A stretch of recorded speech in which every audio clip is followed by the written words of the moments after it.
তেহরানের বার্তা সংস্থা ইরনা আকস্মিকভাবে প্রকাশ করেছে বহুল প্রতীক্ষিত ইসলামাবাদ সমঝোতা স্মারকের বিস্তারিত খসড়া, যা মুহূর্তের মধ্যেই পুরো বিশ্বকে এক অভাবনীয় পরিস্থিতির সামনে দাঁড় করিয়েছে। এই ঐতিহাসিক সমঝোতার মূল সুর হল দীর্ঘস্থায়ী যুদ্ধের অবসান। ইরান ও যুক্তরাষ্ট্রের মধ্যে স্বাক্ষরিত এই চুক্তিতে স্পষ্ট করে বলা হয়েছে, জাতিসংঘ নিরাপত্তা পরিষদের একটি বাধ্যতামূলক রেজলিউশনের মাধ্যমে এই সমঝোতাকে আইনগত বৈধতা দেওয়া হবে। এর ফলে পারস্য উপসাগর থেকে ওমান সাগর পর্যন্ত বাণিজ্যিক জাহাজের নিরাপদ চলাচল নিশ্চিত করতে ইরান প্রয়োজনীয় সব পদক্ষেপ গ্রহণ করবে। সমঝোতা স্মারকের সবচেয়ে চমকপ্রদ দিকটি হল দীর্ঘদিনের অচলাবস্থা ভেঙে যুক্তরাষ্ট্রের অবস্থান পরিবর্তন। চুক্তি অনুযায়ী স্বাক্ষরের পর থেকেই যুক্তরাষ্ট্র অবিলম্বে ইরানের উপর থেকে নৌ অবরোধ তুলে নিতে শুরু করবে এবং আগামী ৩০ দিনের মধ্যে তা পুরোপুরি কার্যকর করা হবে। একই সঙ্গে ওয়াশিংটন প্রতিশ্রুতি দিয়েছে, চূড়ান্ত চুক্তির কাঠামোর আওতায় নির্দিষ্ট সময়সূচি মেনে ইরানের ওপর আরোপিত সব ধরনের নিষেধাজ্ঞা ধাপে ধাপে প্রত্যাহার করা হবে। এছাড়া হরমুজ প্রণালীতে ভবিষ্যৎ ব্যবস্থাপনা ও সামুদ্রিক পরিষেবা নিয়ে ওমানের সুলতানাতের সাথে ইরান সরাসরি আলোচনার টেবিলে বসবে বলে স্থির হয়েছে। উত্তপ্ত এই ভূ রাজনৈতিক সমীকরণে যুদ্ধের দামামা থামানোর ইঙ্গিতও মিলেছে এই সমঝোতায়। ইরান, যুক্তরাষ্ট্র এবং তাদের মিত্ররা অঙ্গীকার করেছে যে এখন থেকে একে অপরের বিরুদ্ধে কোনো ধরনের সামরিক অভিযান বা যুদ্ধ তারা পরিচালনা করবে না। বিশেষ করে লেবাননের ভূখণ্ডে যে ভয়াবহ সংঘাত চলছিল তার সমাপ্তি টানার বিষয়েও দুই পক্ষই একমত হয়েছে। সব ফ্রন্টে সামরিক অভিযান অবিলম্বে এবং স্থায়ীভাবে বন্ধ করার এই ঘোষণা শান্তির সুবাতাস বইয়ে দেওয়ার চেষ্টা করছে, যদিও বাস্তবে পরিস্থিতি কতটা শান্ত হবে তা দেখার বিষয়। তবে এই সমঝোতা স্মারকের উজ্জ্বল ঘোষণার বিপরীতে মাঠ পর্যায়ের বাস্তব চিত্রটি এখনও অত্যন্ত ভয়াবহ ও রক্তক্ষয়ী। সব পক্ষ যখন যুদ্ধবিরতির অঙ্গীকার করছে, ঠিক তখনই দক্ষিণ লেবানন থেকে ভেসে আসছে গোলাগুলির তীব্র শব্দ।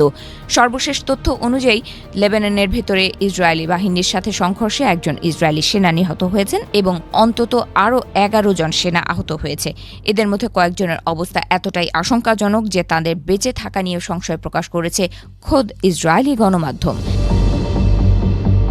দক্ষিণ লেবাননের সীমান্ত এলাকায় গত কয়েক ঘণ্টার ঘটনা প্রবাহ যেন এক ভয়াবহ যুদ্ধের চিত্র তুলে ধরছে। বুধবার সন্ধ্যায় লেবাননের প্রতিরোধ গোষ্ঠী এক নিখুঁত ওয়ান ওয়ে অ্যাটাক ড্রোন হামলা চালিয়ে ইসরায়েলি বাহিনীর বড় ধরনের ক্ষতি সাধন করেছে, যাতে 7 জন সেনা আহত হয়। এরপর একই এলাকায় একটি আইইডি বা শক্তিশালী বিস্ফোরক ডিভাইসের বিস্ফোরণে আরও 4 জন ইসরায়েলি সেনা গুরুতরভাবে জখম হন। এই ঘটনাগুলো স্পষ্ট করে দিচ্ছে যে কাগজে কলমে শান্তি চুক্তির প্রক্রিয়া শুরু হলেও সীমান্তের মাটিতে এখনও বারুদের গন্ধ তীব্র। ইসরায়েলের স্বাস্থ্য মন্ত্রণালয়ের প্রকাশিত পরিসংখ্যান এক করুণ বাস্তবতার দিকে আঙুল তুলছে। গত 28 ফেব্রুয়ারি অপারেশন রোয়ারিং লায়ন নামে যে সামরিক আগ্রাসন শুরু হয়েছিল, তাতে এখন পর্যন্ত মোট 9,230 জন সেনা আহত হওয়ার কথা স্বীকার করেছে তারা। সোমবারের পর আরও 21 জন নতুন করে হাসপাতালে ভর্তি হয়েছে। উত্তরের ফ্রন্টে ইরান ও লেবাননের সাথে তথাকথিত অস্ত্রবিরতি কার্যকর হওয়ার পরও সেখান থেকে আহতের যে পরিসংখ্যান উঠে আসছে তা নিয়ে বড় ধরনের প্রশ্ন থেকেই যাচ্ছে। যুদ্ধের ময়দানে লেবাননের প্রতিরোধ গোষ্ঠীর কৌশলগত অবস্থান এখন অনেকটা স্পষ্ট। শনিবার তারা নিজেরাই ঘোষণা করেছে যে ইসরায়েলি বাহিনী যখন দক্ষিণ লেবাননের বিভিন্ন এলাকায় অনুপ্রবেশের ব্যর্থ চেষ্টা করছিল, তখন তাদের যোদ্ধারা রুখে দাঁড়িয়েছিলেন। টাই ডিস্ট্রিক্টের মজদাল জোন শহরে ইসরায়েলি বাহিনীর অগ্রাভিযান লক্ষ্য করে প্রতিরোধ যোদ্ধারা যে অ্যাম্বিউশ বা অতর্কিত হামলা চালিয়েছিলেন তা ছিল প্রচণ্ড শক্তিশালী। দীর্ঘ 2 ঘণ্টা ধরে চলা এই লড়াইয়ে হালকা ও মাঝারি অস্ত্র থেকে শুরু করে রকেট চালিত গোলাবারুদ ব্যবহার করা হয়েছে, যা ইসরায়েলি সামরিক যানগুলোকে ধ্বংসস্তূপে পরিণত করে। শেষ পর্যন্ত ঘটনার প্রবাহ যেদিকে মোড় নিচ্ছে তা হলো এক অনিশ্চিত ভবিষ্যতের হাতছানি। একদিকে ইরান ও যুক্তরাষ্ট্রের মধ্যকার এই ঐতিহাসিক সমঝোতার স্মারক বিশ্ব রাজনীতিতে এক নতুন অধ্যায়ের সূচনা করার স্বপ্ন দেখাচ্ছে।